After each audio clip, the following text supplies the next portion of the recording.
Our old school, Hollander Prep, was a serious place where everyone only cared about learning and homework. Here's a highlight reel of all our favorite moments there.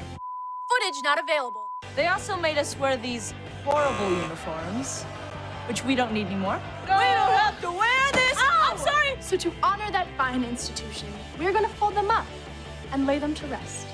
In a wood chipper! I'm so excited. Ready? 1, 2, 3. That was the greatest thing I've ever seen in my life. I want to wood chip everything.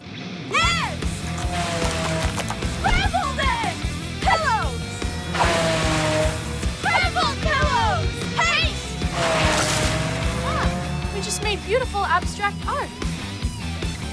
Abstract art! Our birth certificates! Now we're no one. Glitter! Still glitter! Burning! Really? Sorry, heat of the moment. Honestly, I'm just happy you thought of me. Watch Bizarre Vark on